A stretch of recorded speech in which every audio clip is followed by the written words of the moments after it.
ഇറ്റലിക്കും ബ്രസീലിനും ശേഷം തുടർച്ചയായി 2 തവണ കിരീടം നേടിയ ടീമാകാനുള്ള അവസരമാണ് മെസ്സിയുടെ അർജന്റീനയെ കാത്തിരിക്കുന്നത്. 1934ലും 38ലും ചാമ്പ്യന്മാരായ ഇറ്റലിയും 1958ലും 62ലും ലോകകപ്പ് ജയിച്ച ബ്രസീലുമാണ് തുടർച്ചയായി 2 തവണ ലോക കിരീടം ഉയർത്തിയത്. ഫ്രാൻസ് തുടരെയുള്ള ഫൈനലുകളിൽ കളിച്ചെങ്കിലും നേട്ടം സ്വന്തമാക്കാനായില്ല. ഈ റിപ്പോർട്ട് കണ്ട് തിരിച്ചെത്താം.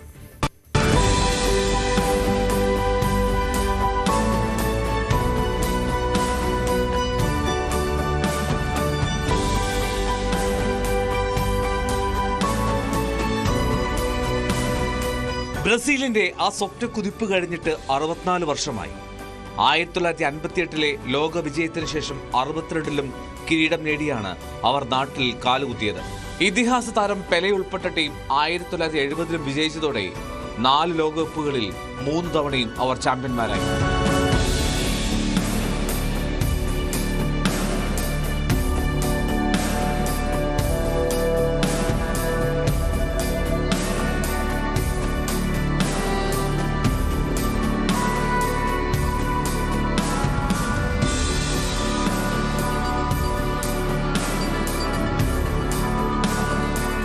തൊണ്ണൂറ്റിയെട്ടിൽ ബ്രസീൽ വീണ്ടും തുടർച്ചയായ കിരീടങ്ങൾക്ക് അടുത്തെത്തിയതാണ്.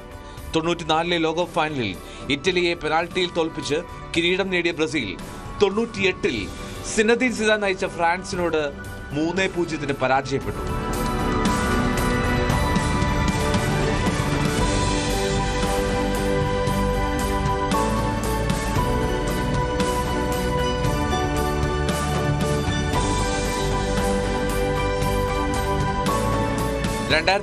ൽ ക്രൊയേഷ്യയെ 4-2 തോൽപ്പിച്ച് തങ്ങളുടെ 2ാം കിരീടം സ്വന്തമാക്കിയ ഫ്രാൻസിന് 2022 അതുപോലൊരു അവസരമായിരുന്നു.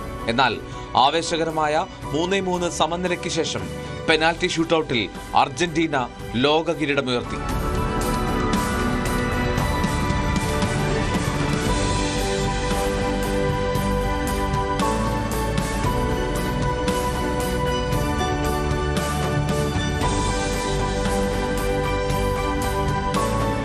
ഇക്കുറി അർജന്റീനയ്ക്ക് ആ അവസരമാണ്.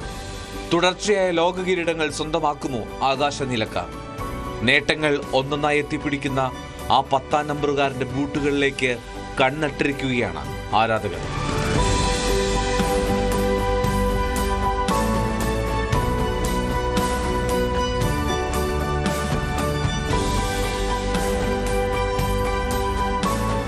Welcome desk news 18.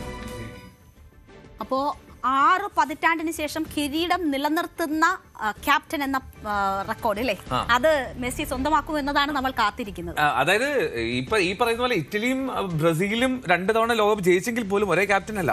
അപ്പോ അതൊരു വലിയ സാധനമാണ്. അതായത് മെസ്സിക്ക് ഇത് കിട്ടുവാണെങ്കിൽ അർജന്റീന തുടർച്ചയായിട്ട് 2 ലോകകപ്പ് നേടുന്ന 3ാമത്തെ ടീമാകും.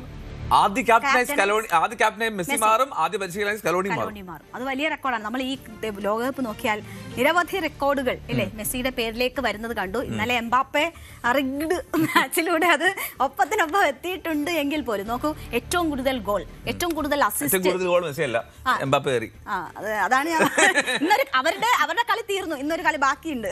പക്ഷെ അവിടെ പ്രശ്നം, മെസ്സിക്ക് ഇനി 2 ഗോൾ കൂടി അടിക്കണം, എന്നാലും ഒപ്പെത്താൻ പറ്റുള്ളൂ. കഴിഞ്ഞ 2 കളി നമ്മൾ മിസ് ചെയ്തു അല്ലേ.